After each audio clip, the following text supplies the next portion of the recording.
امریکہ کے غزہ کے امن منصوبے پر اسرائیل اور حماس کے اتفاق کے بعد اس امید نے جنم لیا تھا کہ مستقل جنگ بندی کی راہ ہموار ہوگی، لیکن 2 ماہ سے زائد کا عرصہ گزر جانے کے باوجود فریقین امن منصوبے کے پہلے مرحلے میں ہی پھنس کر رہ گئے ہیں۔ اسرائیل غزہ سے اپنی فوجوں کو نکالنے کی بجائے مسلسل جنگ بندی کی خلاف ورزیاں جاری رکھے ہوئے ہے، جبکہ حماس جس سے ہتھیار حوالے کرنے کا مطالبہ کیا جا رہا تھا وہ اس وقت تک ہتھیار ڈالنے کے لیے تیار نہیں کہ جب تک اسرائیلی افواج غزہ سے نکل نہیں جائیں، اور اسرائیل اپنے آخری یرغمالی کی حوالگی تک فوجوں کے انخلاء کے لیے تیار نہیں۔ 2 طرفہ بد اعتمادی اور ڈسٹرسٹ کی اس فضا میں عارضی جنگ بندی کے باوجود اسرائیل گزشتہ 73 دنوں میں 875 بار معاہدے کی خلاف ورزی کر چکا ہے، جس کے نتیجے میں 411 فلسطینی جام شہادت نوش کر گئے ہیں، جبکہ 1112 فلسطینی زخمی ہیں۔ اس عرصے میں قابض اسرائیلی افواج نے نہ صرف 45 فلسطینیوں کو گرفتار بھی کیا ہے، ساتھ ہی اسرائیل نے غزہ کو 2 حصوں میں تقسیم بھی کر دیا ہے۔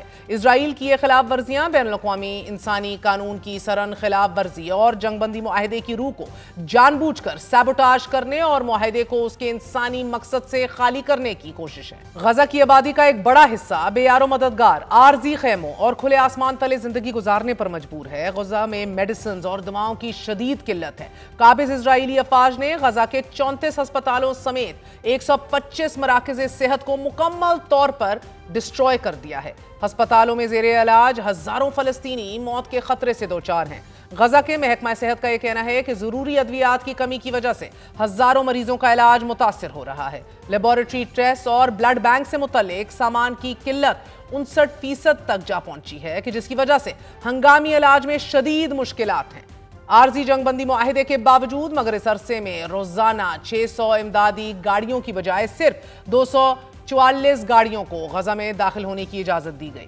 امداد کی کم پیمانے پر منتقلی سے غزہ میں انسانی بحران مزید شدت اختیار کر گیا ہے۔ چند دن پہلے US مڈل ایسٹ پروجیکٹ کے صدر ڈینیل لیوی نے یہ اعتراف کیا کہ غزہ میں ایک جامع اور دائمی جنگ بندی تک نہیں پہنچ پائے اور اسرائیل معاہدے پر عمل درآمد نہیں کر رہا۔ جب تک پہلے معاہدے پر امپلیمنٹیشن اور عمل درآمد نہیں ہوتا، دوسرا مرحلہ کیسے آگے بڑھے گا؟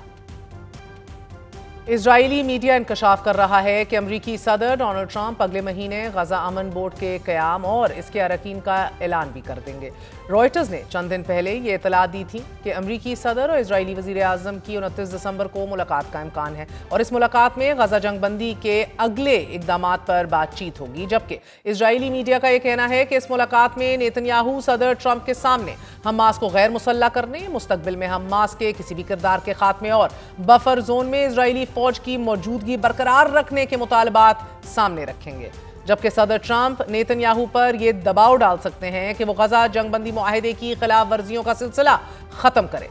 بلومبرگ یہ انکشاف کر رہا ہے کہ غزہ کی تعمیر نو کے لیے امریکہ عالمی کانفرنس بلانے کا ارادہ رکھتا ہے، اور یہ ملاقات اگلے ماہ کے شروع میں واشنگٹن میں ہو سکتی ہے۔ بلومبرگ کے مطابق یہ قدم اسرائیل اور حماس کے درمیان مذاکرات میں حالیہ تعطل کے بعد جنگ بندی کی کوششوں کو نئی زندگی دینے کے لیے اٹھایا جا رہا ہے، اور اس کانفرنس میں مصر سمیت کئی عرب اور علاقائی ممالک شریک ہوں گے۔ ذرائع کا یہ کہنا ہے کہ اس کانفرنس کے انعقاد کا مقصد صدر ڈونلڈ ٹرمپ کے منصوبے کے دوسرے مرحلے کو فعال کرنا ہے، اور یہ پیش رفت غزہ میں بین الاقوامی استحکام فورس کی تعیناتی میں معاون ثابت ہوگی، جس کے حوالے سے ابھی تک کسی بھی ملک نے باضابطہ اعلان نہیں کیا۔